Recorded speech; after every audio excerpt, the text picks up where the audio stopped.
parti bi képp ku bëgg Sénégal rek képp ku bëgg ñu soppi réew mi dëgg képp ku bëgg naxe bi ak tappale bi ak nooteel bi ñuy dund jeex parti bi sa parti la te gëw ma ni am na sénégalais bañ loolu moo tax du lu ñu tëj parti bi du moomeelu kenn man mii ko jiite moom ma parti bi ma koy fàttali ni du man maa ko taxawal sax te bis bu ma demee ba lay taxaw ñu jiital ma génn ci waa parti bi dinañu am seen fulla bu doy ne ma abal ñu suñu parti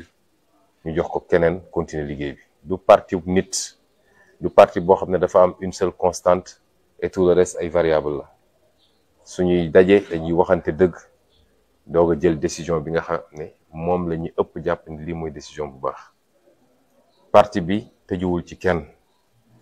bu ñu dooree ba léegi gis nañu jamono ji ni Sénégalais di ñëwee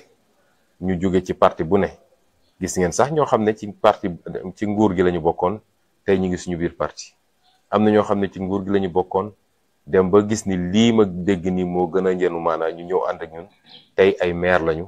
ci suñu coalition lañ leen tabbee suñu parti moo leen tabb ba tey nekk nañu maire am na ñoo xam ne dugg nañ ci bureau politique bu parti bi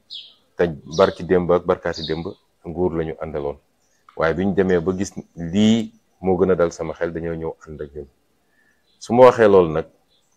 dama ko wax pour soññ bëri na ñoo xam ne tey seen xel a ngi ci parti bi waaye dañu xaw a ragal ndax dañoo jàpp ni parti bi lu tëju la parti bi dafa am ñu ko ŋànk rek te ku ñëw dañ lay xatal déedéet loolu amul ci parti bi parti bu ubbeeku la parce que li mu bëgg ci réew mi Sénégal yëpp ay daje defar ko parti bi ubbi na ay loxoom ubbeeku na ci bépp sénégalais boo xam ne say loxo set na soo musee ànd ak nguur ak yooyu intéressé wuñu ndax léeg-léeg Sénégal ne yow yaa ne woon da ngay soppi système bi te yaa ngi ànd ak waa système bi boobu dafa xamul luy système mooy règle yi charte yi tëralin bi ak doxalin bi waaye système du nit ñi toujours su ma koy mandarga dama naan soo jëlee diine bu mel ni islam bi muy ñëw fii daf fi fekkoon ay nit ñu nekk ci beneen système di jaamu ay xërëm di rey seeni doom yu jigéen di naan sàngara di def lii di def laa bi mu yegsee dafa andi beneen système ne lii mooy règle yi ku ko nangu rek ca nga bokk ña nekkoon ci leneen ñoo bàyyi loolu ñëw dugg nekk ci islam ba ñuy mujj cee nekk sax ay njiit jiite nekk ay xalif ci islam kon ku ne da ngay soppi système règle yi ngay soppi waaye waxoon damay ñëw sénégalais bu ma jàpp ni mus naa bokk ci gaay rek nañ ko génne ci réew mi andi yeneen sénégalais yu jóge xaw ma fan du loolu mooy système bi kon parti bi talal na loxoom ñëpp ku yaakaar ni rek réew mi dañ ci war a defar te déglu nga ñu dégluwaat ñu gis la ñu tëral ci xalaat ci nu ñuy def ba réew mi dellu si loxo waa réew mi nu ñuy def ba nooteel gi jeex nu ñuy def ba suñu koom-koom ñu jëlaat ko nu ñuy def ba yemale sénégalais yi nu ñuy def ba dumuwaate bi tëjaate bi ak reyaate bi jeex ci réew mi nu ñuy def ba sénégalais bu ne moomaat afiyam waaye nu ñuy def ba lii nga xam ne mooy farata ci sénégalais yi dund gu yomb faju njàng ndaw ñi am liggéey ku yaakaar ni loolu yëpp ñu dajale ñun li ñu teg ci projet gis nga ko ci rek parti bi sa parti la bul hésiter boo ñëwee dinañ la dalal yaatal la ubbil la suñu bunt kon monsieur Ndiaye ñu ngi leen di wax bismillah ñu ngi leen di wax dal ngeen seen kër te bu soobee yàlla li ñu war a def yëpp ba ngeen nekk ci ba ngeen yéeg seen bopp ci parti bi dinañ ko def ànd liggéey ngeen njëriñu réew mi.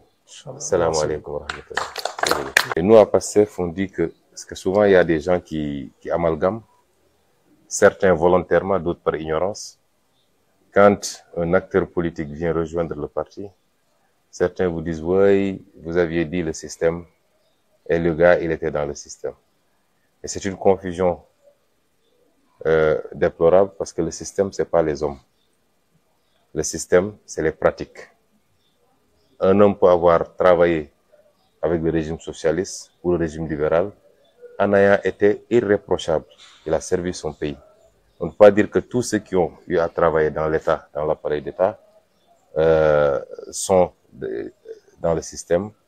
ou se sont mal comportés. Certains même, ou beaucoup, sont à féliciter parce qu'ils ont eu à refuser de subir le système ou d'appliquer des ordres qui n'allaient pas dans le sens de l'intérêt public, de l'intérêt général. Et donc, quand on parle de système, c'est les règles que nous voulons changer. Parce que c'est les règles qui sont mauvaises. C'est pas de changer les hommes. Dieu lui-même, quand il descend une religion sur terre, il ne change pas les hommes. Une religion nouvelle, elle vient, elle dit le système n'est pas bon, les règles ne sont pas bonnes, il faut les changer. Mais il n'amène pas des hommes neufs, tout frais descendus du ciel. C'est les mêmes hommes qui reprennent, et ceux qui acceptent de changer et de s'adapter au système sont systématiquement admis dans le cycle vertueux, dans le cercle vertueux, j'allais dire. Et c'est comme ça que cela marche. Et donc, nous considérons que le parti est ouvert à tout le monde. Et les vagues d'adhésion que nous voyons tous les jours quand on est à Dakar, mais que nous avons vu depuis le début de cette tournée, beaucoup de responsables politiques qui étaient dans d'autres formations politiques, de l'opposition comme du pouvoir. Certains ont été dans les élections locales et ont pu se classer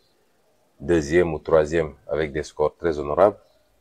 Toutes ces vagues d'adhésion-là sont salutaires. Parce que ce qui va changer le pays,